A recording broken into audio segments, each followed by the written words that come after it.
Hi everyone, ನಾನು ನಿಮ್ಮ ಕನ್ನಡ ಕೋರಿ ಪ್ರೇಮ. Welcome back to my channel. ಆತ್ಮೀಯ ವೀಕ್ಷಕರೇ, ಏನಾದರೂ ಸ್ವೀಟ್ ತಿನ್ನಬೇಕು ಅಂದರೆ ಅಥವಾ ಅರ್ಜೆಂಟಾಗಿ ಮನೇಲಿ ಯಾರಾದರೂ ಗೆಸ್ಟ್ ಬಂದರೆ ಕೇವಲ 6ರಿಂದ 7 ನಿಮಿಷದಲ್ಲೆಲ್ಲ ಒಂದು ಒಳ್ಳೆಯದೊಂದು ಸ್ವೀಟ್ ಮನೇಲಿ ಮಾಡ್ಬೋದು ಅಂದರೆ ಅದು ಶಾವಿಗೆ ಪಾಯಸ. ಆ ಒಂದು ಶಾವಿಗೆ ಪಾಯಸನ ಯಾವ ರೀತಿ ಮಾಡೋದು ಅಂತ ನೋಡ್ತಾ ಹೋಗೋಣ ಬನ್ನಿ. ಅದಕ್ಕೆ ಯಾವ ಯಾವ ಇಂಗ್ರೀಡಿಯೆಂಟ್ಸ್ನ ಉಪಯೋಗಿಸಿದ್ದೀನಿ, ಯಾವ ವಿಧಾನದಲ್ಲಿ ಮಾಡಿದ್ದೀನಿ ಅಂತ ನೋಡ್ತಾ ಹೋಗೋಣ. ನಿಮ್ಮೆಲ್ಲರಿಗೂ ರೆಸಿಪಿ ಇಷ್ಟ ಆದರೆ ಸಬ್ಸ್ಕ್ರೈಬ್ ಮಾಡೋದನ್ನ ಮರಿಬೇಡಿ. ನೋಡಿ, ಈ ಶಾವಿಗೆ ಪಾಯಸ ಮಾಡೋದಕ್ಕೆ ನಾನು ಯಾವ್ಯಾವ ಇಂಗ್ರೀಡಿಯೆಂಟ್ಸ್ ತೊಗೊಂಡಿದ್ದೀನಿ ಅಂದರೆ, ಮೊದಲಿಗೆ 1.5 ಬೌಲಷ್ಟು ಶಾವಿಗೆನ ತೊಗೊಂಡಿದ್ದೀನಿ. ಯಾವ ಬೌಲಲ್ಲಿ ಶಾವಿಗೆ ತೊಗೊಂಡಿದ್ದೀನೋ ಅದೇ ಬೌಲಲ್ಲಿ 3/4 ಬೌಲಷ್ಟು ಸಕ್ಕರೆ ತೊಗೊಂಡಿದ್ದೀನಿ.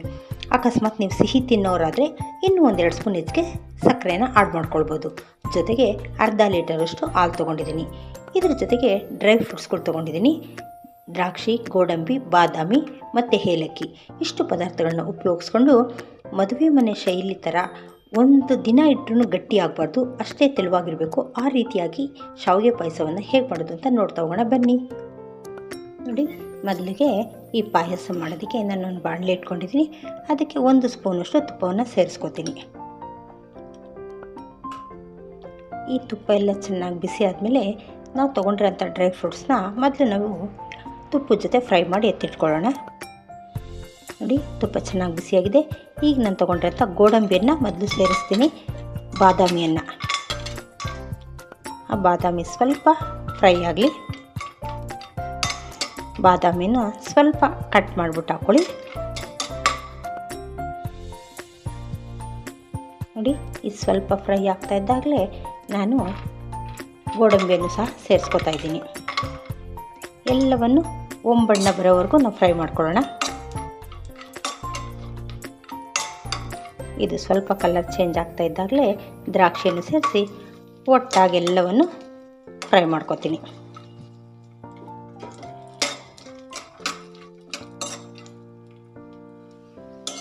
ನೋಡ್ತಾ ಇದ್ದೀರಲ್ಲ, ಈ ಡ್ರೈ ಫ್ರೂಟ್ಸ್ ಎಲ್ಲ ಒಳ್ಳೆ ಕಲರ್ ಬಂದಿದೆ. ಈಗ ನಾನು ಇದನ್ನು ತೆಗೆದಿಟ್ಕೋತಾ ಇದ್ದೀನಿ.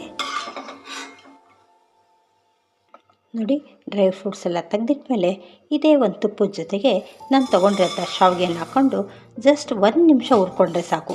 ನಾನು ಆಲ್ರೆಡಿ ರೋಸ್ಟೆಡ್ ಶಾವಿಗೆನೇ ತೊಗೊಂಡಿರೋದ್ರಿಂದ ಸುಮ್ಮನೆ ಸ್ವಲ್ಪ ಬಿಸಿ ಮಾಡ್ಕೊಳ್ತಾ ಇದ್ದೀನಿ. ಅಕಸ್ಮಾತ್ ನೀವು ರೋಸ್ಟೆಡ್ ಶಾವಿಗೆ ಯೂಸ್ ಮಾಡಿಲ್ಲ, ಬೇರೆ ಶಾವಿಗೆ ಯೂಸ್ ಮಾಡಿದ್ರೆ ನೀವು ಸ್ವಲ್ಪ ಈ ಕಲರ್, ಕೆಂಪು ಕಲರ್ ಬರೋವರೆಗೂ ನೀವು ಹುರ್ಕೊಳ್ಬೇಕಾಗುತ್ತೆ. ಇದನ್ನು ಸುಮ್ಮನೆ ನಾನು 1 ನಿಮಿಷ ಬಿಸಿ ಮಾಡ್ಕೊತೀನಿ. ನೋಡಿ, ಶಾವಿಗೆ 1 ನಿಮಿಷ ಹುರಿದಾಗಿದೆ. ಈಗ ನಾವು ಏನು ಮಾಡಬೇಕಪ್ಪ ಅಂದರೆ, ಮೊದಲು ನಾವು ಈ ಶಾವಿಗೆನ ನೀರಿನ ಜೊತೆ ಬೇಯಿಸ್ಕೊಳ್ಬೇಕು.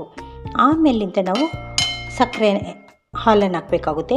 ನೀರು ಯಾವ ಪ್ರಮಾಣದಲ್ಲಿ ಹಾಕಬೇಕಪ್ಪ ಅಂದರೆ, ಈ ಶಾವಿಗೆ ಹಾಕ್ತೀವಲ್ವ, ಇದು ಮುಳುಗುವಷ್ಟು ನೀರು ಹಾಕಿದ್ರೆ ಸಾಕು.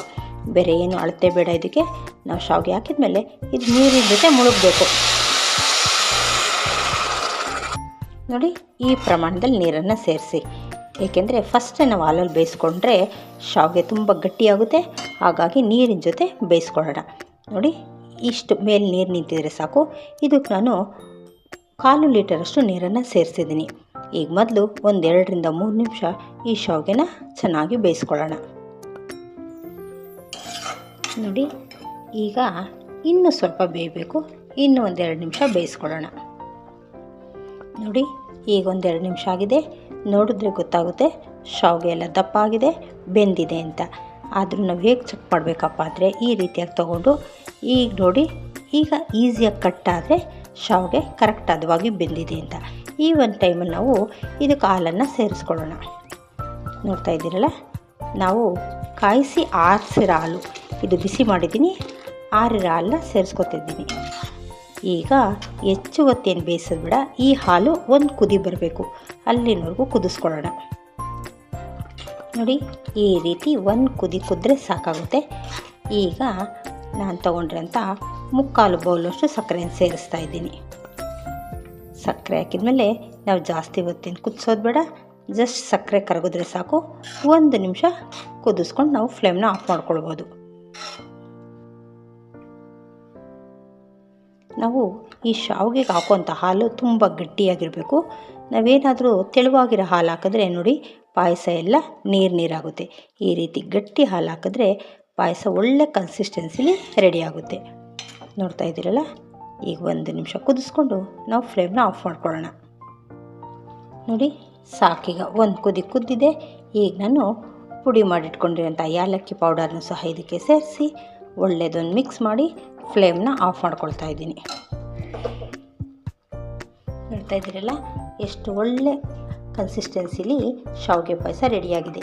ಫೈನಲ್ಲಾಗಿ ನಾವೆಲ್ಲ ಆದಮೇಲೆ ಈ ಡ್ರೈ ಫ್ರೂಟ್ಸ್ನ ಫ್ರೈ ಮಾಡಿಟ್ಕೊಂಡಿರ್ತೀವಲ್ಲ ಅದನ್ನು ಲಾಸ್ಟಲ್ಲಿ ಸೇರಿಸ್ಕೊಂಡು ಒಳ್ಳೆಯದೊಂದು ಮಿಕ್ಸ್ ಕೊಟ್ಟರೆ ಮದುವೆ ಮನೆ ಶೈಲಿಯ ಶಾವಿಗೆ ಪಾಯಸ ರೆಡಿಯಾಗುತ್ತೆ.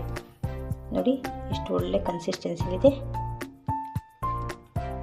ಈ ಒಂದು ರೆಸಿಪಿ ನಿಮ್ಮೆಲ್ಲರಿಗೂ ಇಷ್ಟ ಆಗಿದರೆ ಲೈಕ್, ಶೇರ್, ಸಬ್ಸ್ಕ್ರೈಬ್ ಮಾಡೋದನ್ನ ಮರಿಬೇಡಿ. Thank you.